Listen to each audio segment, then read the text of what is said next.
নমস্কার বন্ধুরা, আহারে বাহার রান্নাঘরে আপনাদের সবাইকে স্বাগত। আজকে আমি চিচিঙ্গার দারুণ টেস্টি একটা রেসিপি নিয়ে হাজির হয়েছি। চিচিঙ্গার তরকারি এইভাবে রান্না করলে ভাত রুটি সব কিছুর সঙ্গে খেতে দারুণ লাগে। রান্না করাও একেবারে সহজ। তো চলুন দেরি না করে রেসিপিটা দেখে নেওয়া যাক। চিচিঙ্গার দারুণ টেস্টি তরকারিটা করার জন্য আমি এখানে নিয়েছি 3টে চিচিঙ্গে, 500 গ্রাম ওয়েট। এবার চিচিঙ্গার উপরে যে পাতলা স্কিনটা রয়েছে সেটা দেখুন এইভাবে ছাড়িয়ে নিচ্ছি। ছাড়ানো খুবই সহজ, চাকু অথবা বটির মধ্যে এইভাবে টান দিলেই খুব সহজেই পরিষ্কার হয়ে যাবে। আর চিচিঙ্গাগুলো কেনার সময় একটু কচি দেখে নেওয়ার চেষ্টা করবেন, কেননা কচি চিচিঙ্গাগুলো খেতে ভীষণই ভালো হয়। আর যদি ভেতরের বীজগুলো খুব বেশি একটা শক্ত হয়ে যায় তাহলে ভেতরের বীজের অংশটা ফেলে দিয়ে তারপর রান্নাটা করতে হবে, তাহলে খেতে ভালো লাগবে। দর্শক বন্ধুরা, এখানে একটা কথা মনে করিয়ে দিচ্ছি, আমার আজকের রান্নাটা দেখে কেমন লাগলো কমেন্ট বক্সে জানাতে ভুলবেন না, কেননা আপনাদের একটা কমেন্টের মাধ্যমেই জানতে পারি যে আমার রান্না আপনাদের কেমন লাগে। ভালো লাগলে অবশ্যই একটা লাইক করে শেয়ার করে দেবেন। আর আমার থেকে এইরকমই নিত্য নতুন রেসিপির আপডেট পেতে চ্যানেলটাকে সাবস্ক্রাইব করে সাথেই থাকবেন। বেল বাটনটা অল করে দিলে আমার দেওয়া যে কোনো রেসিপির আপডেট সবার আগে আপনাদের কাছে পৌঁছে যাবে। ফেসবুক থেকে ভিডিওটা দেখে থাকলে আহারে বাহার রান্নাঘর পেজটাকে ফলো করার অনুরোধ রইল। দেখুন চিচিঙ্গাগুলোকে উপর স্কিনটা ছাড়িয়ে দুমাথা কেটে আরও একবার ধুয়ে নিয়ে চলে আসলাম, কেননা অনেকটাই সবুজ খোসার অংশ গায়ে লেগে থাকে। এরপরে এই কাটার পরে আর ধুবো না। এবার চিচিঙ্গাগুলোকে এভাবে এভাবে দুফালি করে তারপর এইভাবে ডুমু ডুমু করে কেটে নিচ্ছি, প্রায় 1.5 ইঞ্চি অন্তর অন্তর। মাথার দিকের যে সরু অংশটা রয়েছে সেটা গোটাই রেখে দেবো, সেটা আর ফালি করব না। তবে আমি এইভাবে কেটে নিচ্ছি, আপনারা চাইলে আপনাদের পছন্দ মতনও কেটে নিতে পারেন। চিচিঙ্গাগুলো কেটে নিয়ে আমি রান্নায় চলে যাচ্ছি, আর যা যা লাগে আমি রান্নার সময়ই বলে দিচ্ছি। দেখুন গ্যাস অন করে কড়াই বসিয়ে দিয়েছি, দিয়ে দিলাম 2 টেবিল চামচ পরিমাণ সর্ষের তেল। এই রান্নাটা কিন্তু সর্ষের তেলেই ভালো লাগবে, আপনারা চাইলে আপনাদের পছন্দ অনুযায়ী যে কোনো রান্নার তেল দিয়েই করতে পারেন। সর্ষের তেল ভালোভাবে গরম করে নেবেন, তা না হলে সর্ষের তেলের যে একটা ঝাঁঝ আছে সেটা কাঁচা গন্ধ থেকে গেলে সেই ঝাঁঝের জন্য তরকারি খেতে ভালো লাগে না। ধুয়ে ওঠা পর্যন্ত তেলটা গরম করে নেওয়ার পর এখানে রান্নাটা করবেন, তাহলে খেতে ভালো লাগবে। তেল গরম হয়ে যাওয়ার পর দিয়ে দিলাম ছোট 1 চা চামচ কালো জিরে আর একটা শুকনো লঙ্কা, এভাবে ফাটিয়ে দিয়েছি। এবার কয়েক সেকেন্ডের জন্য একটু ভেজে নিলাম। যখন ফোড়নের সুন্দর একটা গন্ধ বের হয়েছে আমি এখানে যোগ করে দিলাম পেঁয়াজ কুচি। দর্শক বন্ধুরা, এখানে আমি পেঁয়াজ কুচি যোগ করেছি। আপনারা যারা পেঁয়াজ রসুন পছন্দ করেন না তারা পেঁয়াজ রসুনটাকে স্কিপ করে রান্নাটা করবেন, আপনাদের চিচিঙ্গার রান্নাও খেতে ভীষণই ভালোই হবে। এবার পেঁয়াজটাকে দেখুন লালচে করে ভেজে নিচ্ছি। খুব বেশি কড়া করে ভাজবো না, হালকা লালচে করেই পেঁয়াজগুলোকে ভেজে নিতে হবে। দেখুন পেঁয়াজটাকে হালকা লালচে করে ভেজে নিয়েছি, এই পর্যন্তই ভাজতে হবে, এর থেকে আর বেশি ভাজার প্রয়োজন নেই।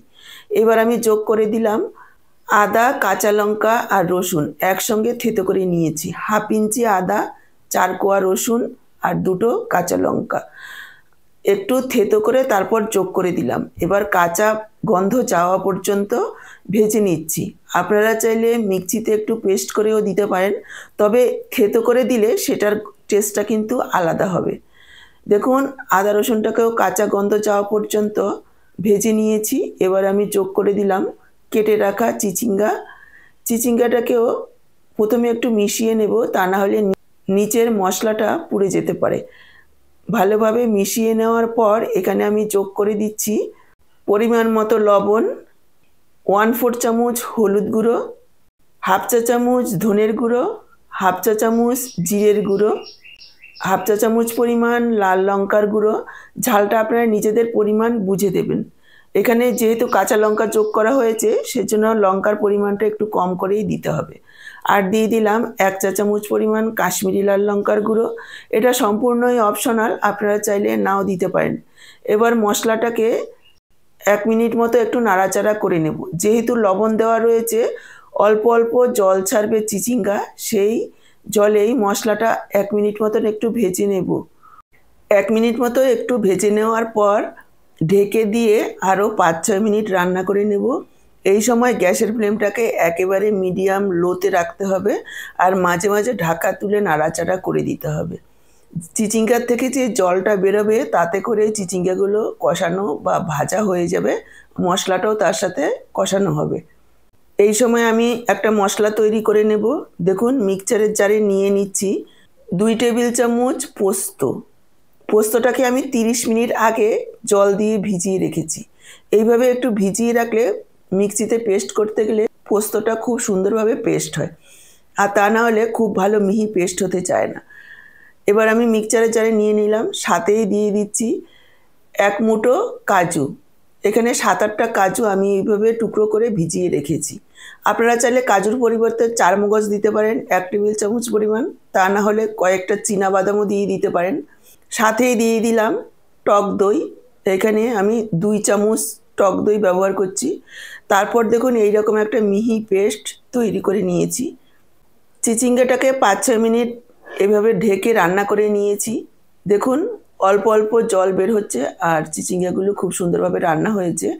এখানে প্রায় 50% চিচিঙ্গাগুলো সেদ্ধ হয়ে গেছে আর মশলাটাও খুব সুন্দরভাবে কষানো হয়ে গেছে। এরপর আমি যোগ করে দিলাম পেস্ট করে রাখা মশলাটা। মিক্সচারের জারে অনেকটাই মশলা লেগেছিল, অল্প একটু জল দিয়ে ধুয়ে দিয়ে দিলাম। এবার আরও 1-1.5 মিনিট এইভাবে একটু নাড়াচাড়া করে কষিয়ে নেব। তারপর আবারও ঢেকে 4-5 মিনিট রান্না করে নেব। এখানে আমি যোগ করে দিচ্ছি ছোট 1 চা চামচ চিনি।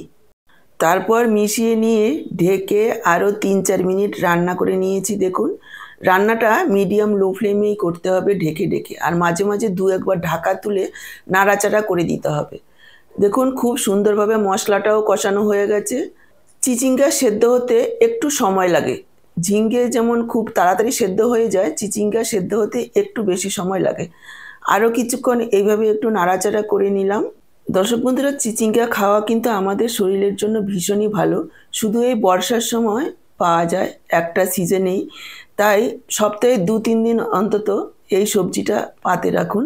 কেননা সবজি আমাদের প্রতিদিন রান্না করতেই হয়, তবে যেই সিজনে যেই সবজি সেটা খাওয়া কিন্তু আমাদের ভীষণই ভালো।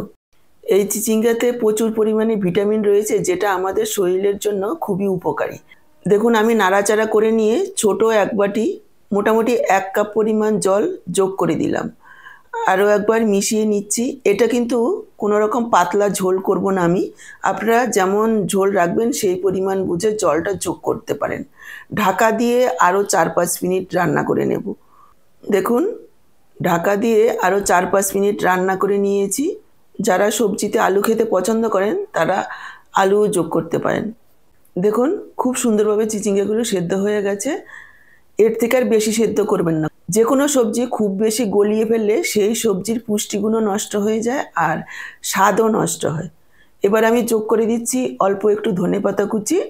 আপনাদের কাছে ধনেপাতা না থাকলে এই সময় একটু গরম মশলার গুঁড়োও যোগ করতে পারেন, তবে দুটো অবশ্যই দেবেন না, যে কোনো একটা দিলেই খেতে ভালো লাগবে। আরও একবার মিশিয়ে নিয়ে গ্যাসটাকে অফ করে দেব আর ঢেকে রেখে দেব 5 মিনিট। 5 মিনিট পর সার্ভ করে দেখাচ্ছি।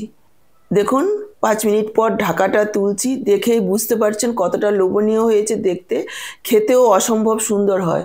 একবার হলেও এইভাবে রান্না করে খেয়ে দেখুন আর কমেন্টে জানান যে আপনাদের কেমন লাগলো। তাহলে আজকে এই পর্যন্ত, আবার হাজির হয়ে যাব এইরকমই দারুণ টেস্টি কোনো রেসিপির সাথে। সবাই ভালো থাকুন, সুস্থ থাকুন। আপনাদের সবার সুস্থতা কামনা করে এখানেই শেষ করছি। পুরো ভিডিওটা দেখার জন্য অসংখ্য ধন্যবাদ।